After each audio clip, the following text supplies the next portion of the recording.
Research shows that considering diversity, equity, and inclusion when determining leadership positions in the workplace does actually drive results, but that when you're doing it because you're afraid of getting canceled, it's a wasted effort. Dr. Jessica Kriegel is a workplace culture expert, and she predicted the so-called popping of the DEI bubble in the workplace. You're joining us now live in studio to talk about it. So you predicted this. Give us a little refresher on how this all came about, this cultural shift, and why you say the bubble is popping now.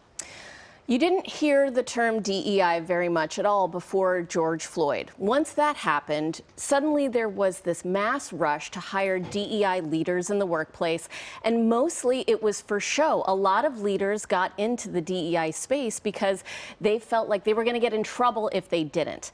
And that's really unfortunate, because then it became this effort that was not really effective. It was treated like an initiative or a program. They hired a DEI leader that then wasn't given any resources or any support. So it was bound to pop. The people who are still investing in DEI are the people who always understood the research that we did, that McKinsey has done, that many different firms have shown, that diversity does drive results. And the people who get that are not divesting in DEI. They're doubling down because they understand the value. And they were already doing it exactly in the first place, right? So the people who are not doing it, when you talk about the bubble bursting, what does that mean? Does it mean they're eliminating those positions of diversity, equity, inclusion officers?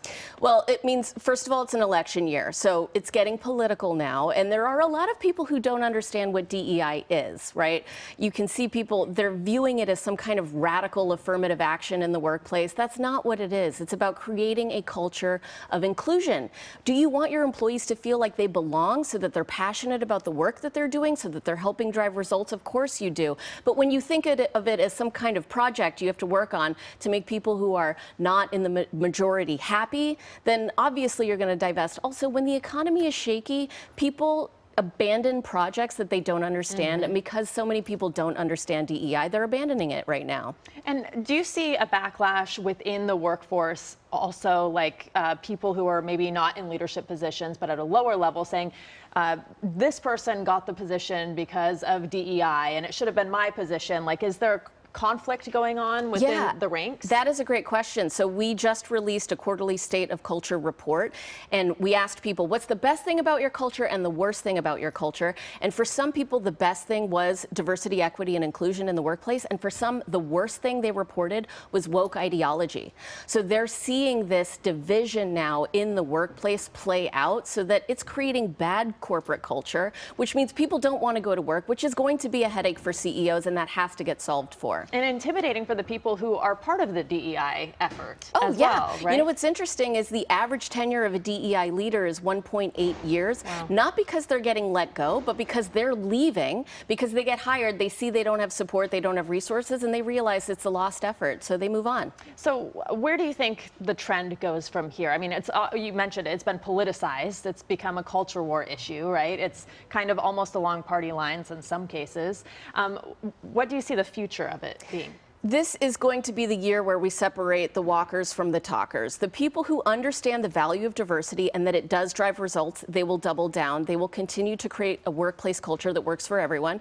And those that are politicizing it, who don't understand it, they're going to rail against it. And that's really unfortunate, because it will create more division, and it is not going to help companies to abandon an effort which is all about making sure your people love working. And you say that the people who understand it and who actually implement it the right way, it does drive results. What kind of results does it drive?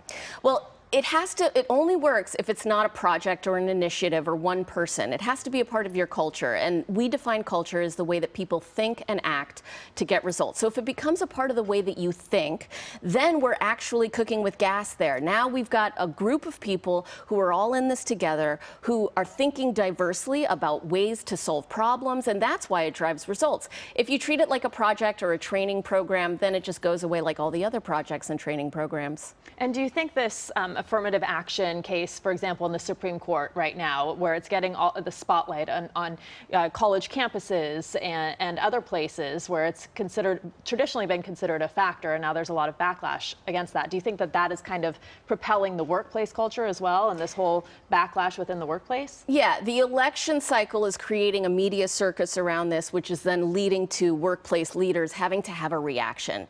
And they're feeling like they have to comment on it, they have to have a position, and that's putting them them in a tough space. That's why the people who aren't doing this for show, the people who really believe and also understand the research, they're the ones who are just doubling down. They're not focused on this. They're doing their job. They're driving results right now while everyone else is distracted by the nonsense. It's a really interesting topic to kind of examine and discuss, and it'll be interesting to see where it goes going forward. Thank you so much for joining us today. Thanks for having me. Appreciate it.